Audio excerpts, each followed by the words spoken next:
இப்போ இன்னைக்கு என்ன செய்ய போறோம்னா, நானு நெத்திலி மீன் பொரிக்கிறத காட்ட போறேன் உங்களுக்கு. இது மாதிரி க்ளீன் பண்ணிக்கோங்க. வால் எடுத்துங்க, தலை எடுத்துருங்க. இது மாதிரி நல்லா ஃப்ரெஷ்ஷாக கழுவிக்கோங்க. நல்லா கழுவிட்டு இது 1,5 கிலோங்க.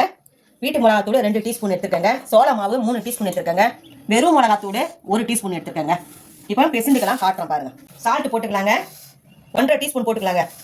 1 டீஸ்பூனு, 1/2 டீஸ்பூன். மீடியமான தண்ணி ஊற்றிக்கலாங்க. வீட்டு மிளகாத்தூள் போட்டுக்கலாங்க. வெறும் மிளகாத்தூள் போட்டுக்கலாங்க. சோள மாவு போட்டுக்கலாங்க.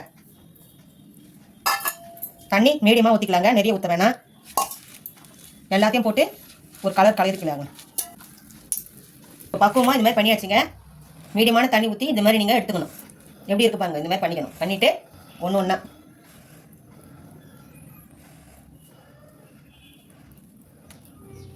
இந்த மசாலா நல்லா கொஞ்சம் ஒரு 1/4 ஹவர் ஊறணுங்க.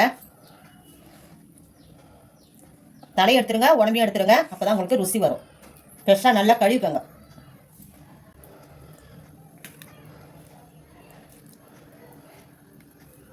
இந்த மாதிரி பண்ணிக்கணுங்க. நல்லா இந்த பாருங்கள், அது எப்படி தலைன்னு இருக்குன்ட்டு ஒட்டிக்கணும் இல்லாமல் பண்ணிக்கோங்க. இது மாதிரி எண்ணெய் ஊற்றிட்டாங்க. எண்ணெய் ஊற்றிட்டு கேஸ் பற்ற வச்சுக்கலாம்.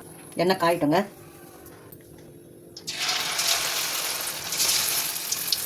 கல் வண்டியில் வாங்கி கொடுக்காம இதிலே வண்டி நம்ம வீட்டிலே செஞ்சு கொடுக்கலாம்.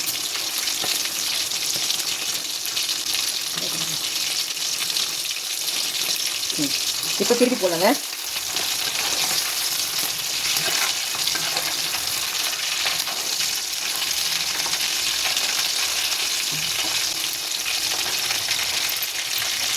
ரசத்துக்கு, சாம்பார், வெறும் சாம்பாருக்கு, காய் போட்ட சாம்பாருக்கு, நம்ம தயிர் கூட நீங்கள் வச்சு சாப்பிடலாங்க. நல்லா இருக்கும். இது காரம் கம்மியாக தான் போட்டிருக்கேன்.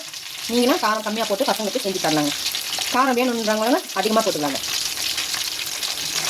நாங்கள் எப்படி இருப்பாங்க ஒன்று ஒன்றா பிரிஞ்சு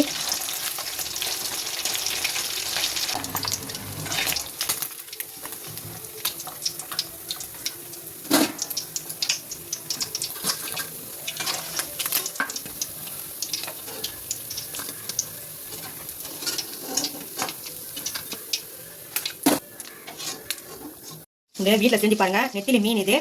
தலையை எடுத்துட்டு உடம்பு எடுத்துட்டு செஞ்சு பாருங்க. நல்லா பசங்க விரும்பி சாப்பிடுவாங்க. அந்த பாருங்க முறை இருக்கு. எப்படி பாருங்க, சாஃப்டாக வருது. தயிர் சாத்துக்கு, ரசத்துக்கு, சாம்பாருக்கு, நீங்கள் எல்லா குழம்புக்குமே சாப்பிடலாம். நன்றி, வணக்கம். எங்களுக்கு ஆதரவு கொடுங்க. அடுத்த வீடியோவில் டிஷ் பார்க்கலாம். அடுத்த டிஷ்